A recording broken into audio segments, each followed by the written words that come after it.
Ciao, mi chiamo Clara Arpini, sono una designer e un'artigiana.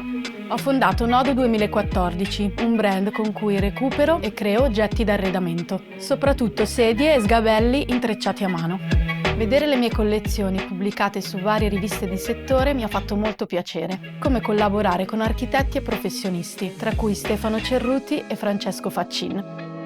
Seguo la tecnica tradizionale dell'impagliatura, utilizzando però colori e trame che arrivano dal mondo della tessitura. Ricerco forme e texture suggestive e contemporanee, e con un gusto retro ed elegante. Mi appassionano molto i progetti che hanno in sé una sfida, come mettere a nuovo un vecchio mobile e integrare i miei intrecci a una struttura già esistente. Penso infatti che dovremmo prenderci più cura degli oggetti e trovare sempre soluzioni per consumare meno e meglio. Creare a mano implica attesa e pazienza, un movimento ripetitivo e motivato, ma dà un risultato e una soddisfazione ineguagliabili.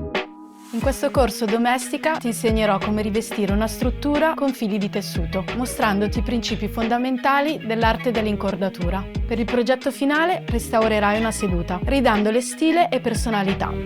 Innanzitutto ti mostrerò i vari materiali e gli strumenti che ci serviranno. Ogni struttura deve seguire il suo intreccio. Ti insegnerò quindi le tecniche base dell'impagliatura. Poi inizieremo a lavorare sul nostro progetto, scegliendo i colori e il pattern. Prepareremo e organizzeremo il lavoro per poi tessere, trama e ordito. Durante il processo imparerai a fare giunture e nodi nascosti, per cambiare colore quando lo preferirai. Infine tireremo e stringeremo i fili per completare il lavoro. Ti insegnerò a fare anche la manutenzione della tua seduta e a ripararla in caso di usura. Alla fine del corso saprai realizzare rivestimenti per sedie, sgabelli o tavoli, con un'intelaiatura moderna ed originale.